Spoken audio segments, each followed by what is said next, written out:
Welcome to my dark side. Et salut à tous, on se retrouve pour une vidéo qui va être pourquoi SLKR doit être votre premier GL et pourquoi c'est le meilleur GL du jeu. Et en fait, ce qui va rentrer en compte, c'est l'arrivée de Jabba. Tout simplement parce que il y a une compétition entre SLKR et JML. La compétition se joue surtout sur le fait que SLKR a moins de personnages prérequis, étant donné que pour JML on a JKL de requis, mais JKL est déjà très bon en lui-même, plus il y a la CLS, etc. Sauf qu'avec l'arrivée de Jabba, JML se fait poutrer par Jabba, tandis que SLK lui roule dessus comme à tous les GL. Vous pouvez le voir sur la chaîne aussi bien. JML c'est peut-être le plus compliqué, surtout depuis qu'il y a le R9, mais à relique level équivalent, un SLK R9 aura pas des masses de soucis à battre un JML R9. SE, on n'en parle pas. LV, même avec son Datacron de fou furieux, que ce soit le niveau 6 de maîtrise, de gain d'ulti, on peut continuer d'y arriver avec SLK. Donc on a dit JML, SE, LV, Ray, bon ben Ray, même avec un Ben solo, j'ai pas encore testé, mais je pense qu'il n'y a pas de difficulté majeure à l'éradiquer simplement de la surface de Swigo avec SLKR. Et JMK, il y a assez de vidéos sur tous ces counters sur la chaîne. Vous verrez, c'est très très simple. Et il y a deux avantages dans le fait de dire que SLKR doit être votre premier GL et quel que soit le niveau de jeu où vous êtes, il sera intéressant. Alors là, on est sur les prérequis, donc c'est très simple. Les prérequis des SLKR, les trois quarts, c'est du premier ordre. Hein. Donc, on va les faire dans l'ordre où ils apparaissent là. Là, il y a Cru.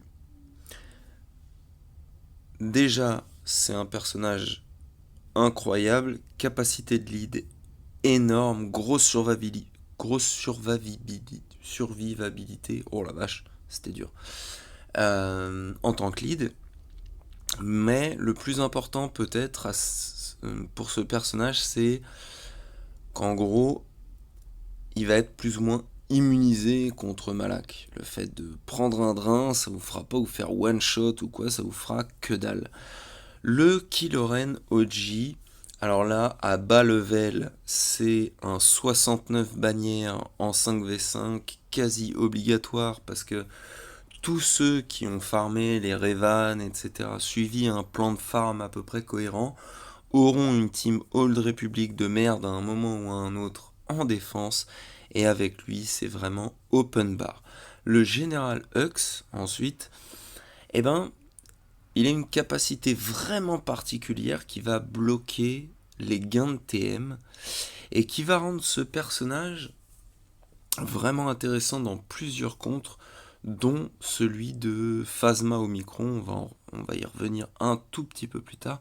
Le soldat Sith est très intéressant parce que non seulement il est FO, mais il est Sith.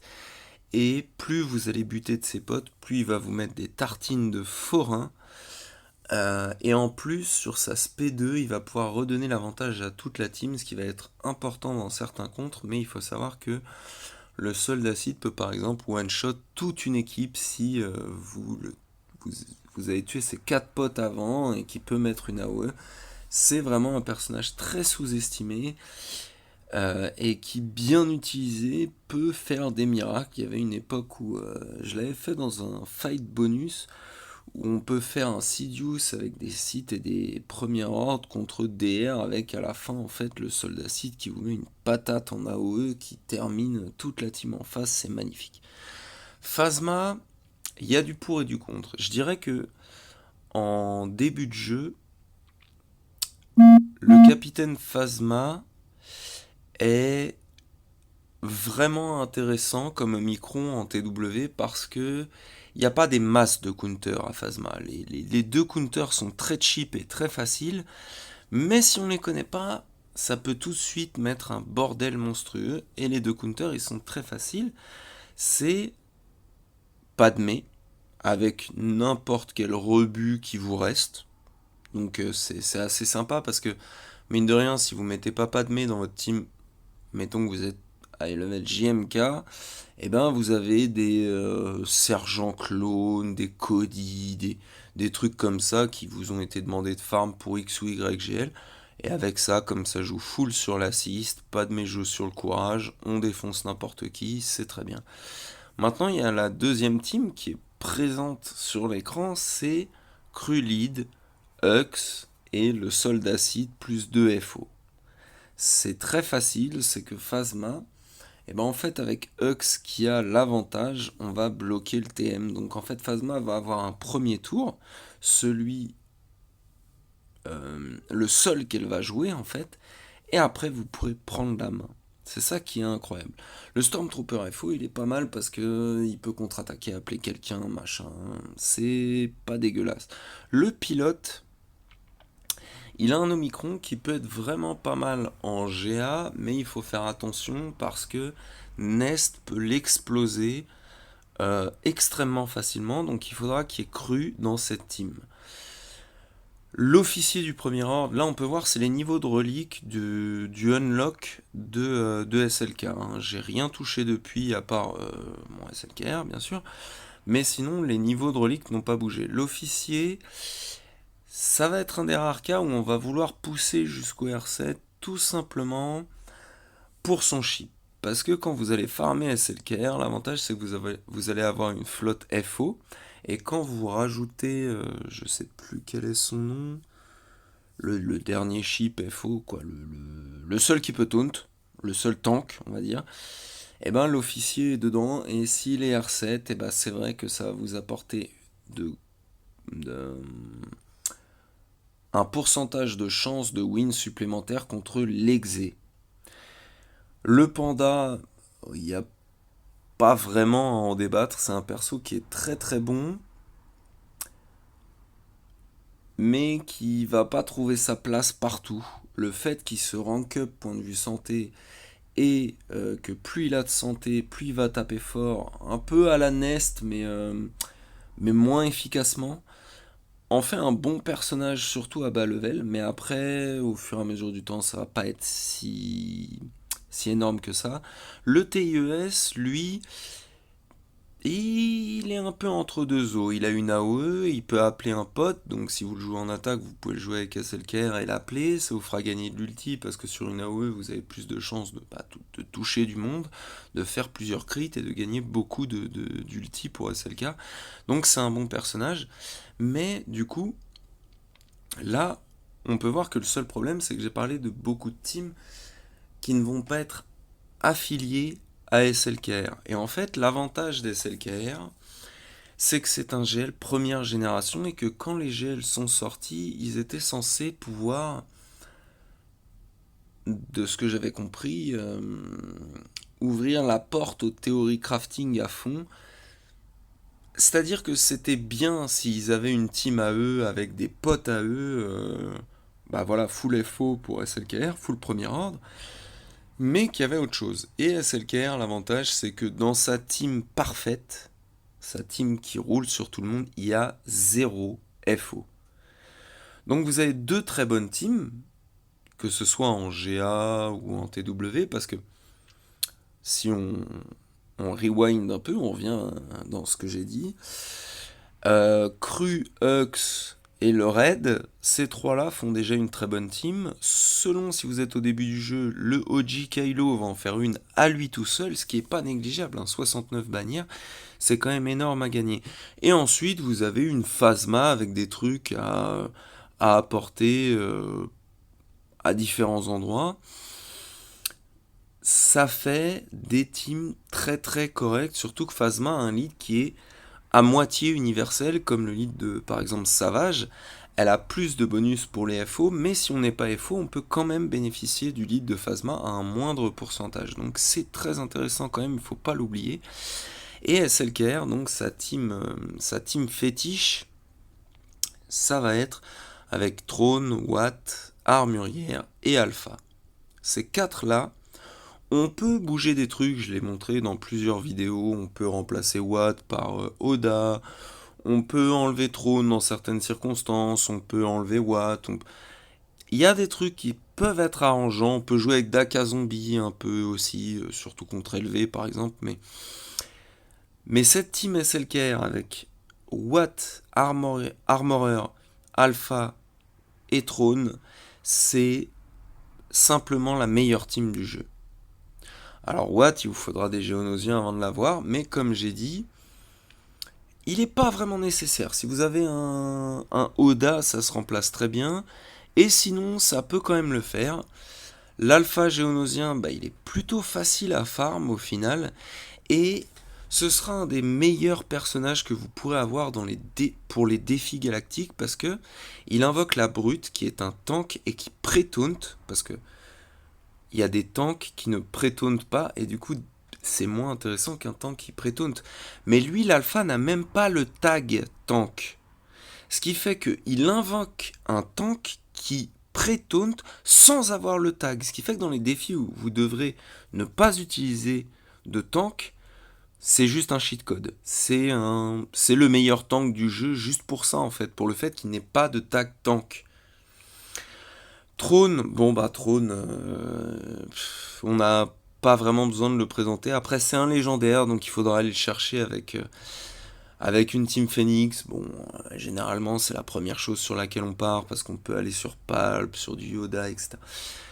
Mais Trône, même post-nerf, Trône reste quand même Trône. C'est un personnage ultra intéressant, une capacité de lead qui peut être très très utile, la fracture qui est juste sublime, même aujourd'hui après le nerf post-softgel, on va dire. Le swap de TM qui est très intéressant parce que les teams qui bloquent le TM, comme Padmé, JMK, ces trucs-là, c'est un échange de jauge de tour, c'est pas un gain de jauge de tour, donc c'est extrêmement intéressant. Ce personnage est fabuleux, comme il l'est dans le livre d'ailleurs, que je vous invite à lire, La Croisade Noire du Jedi Fou. Incroyable. Et la dernière, c'est l'Armurière, un farm tout simple et probablement l'un des meilleurs kits du jeu, si ce n'est le meilleur soutien du jeu actuellement. Elle est incroyable. Quand vous arrivez à mettre 3 stacks sur un perso clé comme SLKR, Sion, n'importe lequel JKL, c'est là où vous allez faire des miracles. Ce personnage est un immanquable. Et du coup, vous avez un SLKR qui n'a pas besoin de FO et des bonnes team FO, plus une flotte qui va pouvoir counter l'exé. Donc là, ok, il y a l'arrivée du Profundity. Mais, par exemple, vous voulez counter Jabba. On va dire, à part si vous avez les Inquisiteurs et le bon Datacron, la Bad Batch qui peut ruiner toute la team Jabba, il me semble, sauf Jabba, si je dis pas de bêtises. Point de vue des counters plutôt safe, il y a SE qui est pas si safe que ça, et il y a SLKR et LV. Ok, donc LV c'est 4R8, je pense que vu son kit, là c'est un peu de l'esbrouf parce qu'il a son Datacron de la mort, mais sinon avant personne n'en avait peur, c'est une bouse en défense. À part quand il a pas de Datacron, une bonne gestion d'un fight, il peut solo un SLKR en défense, enfin SLKR défensif et LV en attaque. C'est pas une foudre de guerre comparé aux requis qui demandent. Et il n'y a aucune flotte intéressante. Donc si vous voulez counter Jabba sans SLKR, à peu près facilement, on va dire, vous avez soit, si on élimine si vous voulez counter Jabba sans SLK, vous allez avoir LV ou SE. Ok, mais LV ou SE, ils vous donnent pas des flottes qui sont capables de counter l'exé. Le counter exé, il y en a un autre de soft, c'est avec GG. Et le gros counter tranquille, c'est le Profundity. Sauf que le Profundity va vous demander des Rogue One, des Hera toutes pourries G13 reliques, je sais pas combien.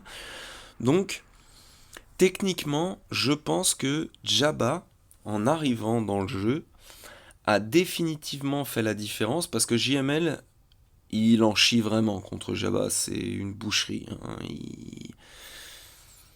Déjà que la team Jericho en chiait contre... la team Jericho, c'est une composition JML avec un modding particulier pour tuer SE. Ce qui fait qu'il pouvait quand même counter SE, mais c'était compliqué. Et il y a eu beaucoup de débats en disant que JML était le meilleur parce que beaucoup de gens l'ont R9. Parce que tout de suite, le bonus de protection qui était apporté, en effet, ça lui apporte beaucoup. Mais quand vous voyez d'autres GLs qui sont capables de faire en R9, enfin JML, c'est loin d'être une pépite en fait. C'est juste parce qu'il y a beaucoup de monde qui l'a R9 en se basant sur des déductions de lecture de kit. Tandis que là, un SLKR R9 avec des bons potes à côté, en attaque, vous avez aucun risque de fail, mais vraiment zéro. Et il faut que vous ayez le bon modding. Pour le bon modding, je l'avoue, je suis pas d'accord avec beaucoup de modding qui sont prescrits dans des teams, mais vous pouvez vous référer à la vidéo que j'avais fait, qui est un truc complet sur SLK, mais là c'est vraiment, je trouve, l'arrivée de Jabba l'a mis encore un cran au-dessus, parce que SLKR roule encore sur tous les GL, donc Jabba, tandis que JML ne peut plus le faire, et c'est ça qui fait que JML descend d'une case, déjà qu'à l'époque il y avait il y avait un peu ce fight que moi je trouvais déjà gagné par SLK personnellement, mais où certains disaient quand même, ouais, il y a la team CLS, c'est vraiment patate, il y a JKL, c'est vraiment patate, Motma, c'est vraiment pas mal. Ok, mais maintenant, du coup, il est tombé en dessous, et le premier GL que tout le monde devrait faire, et que tout le monde devrait avoir, c'est SLKR. Je sais que moi, le premier, je suis pas un fan de la postologie, loin de là, mais point de vue kit, point de vue requis, c'est vraiment, à mon avis, bon, après c'est que mon avis, hein, le meilleur GL du jeu sur lequel partir aujourd'hui. Démarrer sur SLKR, c'est se faciliter la vie. Voilà. C'était juste une petite mise à jour parce que j'ai fait beaucoup de vidéos SLKR. Si ça peut vous inviter à aller les voir, eh ben allez-y, n'hésitez pas. Sur ce, SLKR c'est le meilleur. Allez, salut à tous.